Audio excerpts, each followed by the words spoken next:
பொதுவாக நம்ம என்ன பண்ணிடுறோம் அப்படின்னா ஆர்கானிக் ஃபார்மிங் வந்ததுக்கப்புறம் வெறுமனா ஜீவாமிர்தம் பஞ்சாகரம் இந்த விஷயங்கள் நம்மளுமே திரும்ப திரும்ப பேசிக்கிட்டு இருக்கோம். ஆனால் என்ன விஷயம் அப்படின்னா அவைகள் பயிர் வளர்ச்சி ஊக்கிகள் இல்லை ஆர்கானிக் கார்பனை இம்ப்ரூவ் பண்ணுற விஷயங்கள் வேற சாயில் அமெண்ட்மெண்ட் இந்த கான்செப்ட் அது ஒர்க் பண்ணுது. பட் நியூட்ரிஷன் நம்ம கொடுத்தாகணும் இல்லையா?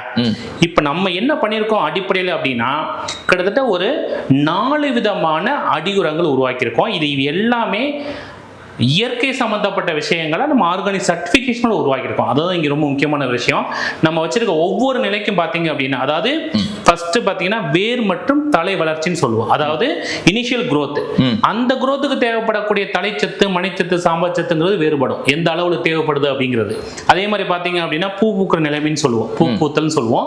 அந்த ஸ்டேஜுக்கும் வேற வித அளவுல இந்த பேரூட்டச்சத்துக்கள் இரண்டாம் நிலை சத்துக்கள் நுண்ணுடச்சத்துக்கள் தேவைப்படும். அதே மாதிரி காய் மற்றும் பழங்களுடைய விளைச்சல் அப்படின்னு வரும்போது அதுக்கு தேவைப்படக்கூடிய சத்துக்களுங்கிறதும் ஒவ்வொரு ஸ்டேஜுக்கும் வேற வேற அளவுல தேவைப்படும்.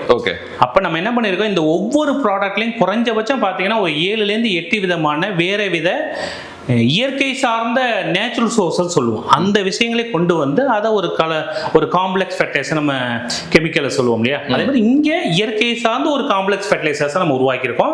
இது ஒவ்வொன்றையும் அந்தந்த ஸ்டேஜில் அவங்க அப்ளை பண்ணும்போது அது ஒரு பெஸ்ட் ரிசல்ட் கொடுக்குது. இன் டேர்ம்ஸ் ஆஃப் க்ரோத்தாக இருக்கட்டும், இல்லை ஃப்ளவரிங் ஸ்டேஜாக இருக்கட்டும், இல்லை ஃப்ரூட் டெவலப்மெண்ட் ஸ்டேஜ், இல்லை நம்ம காய்கள் எல்லாத்துக்குமே இது ஒரு நல்ல ரிசல்ட் கொடுக்கக்கூடிய விஷயங்களாக இன்றைக்கி அமைஞ்சிருக்கு நமக்கு.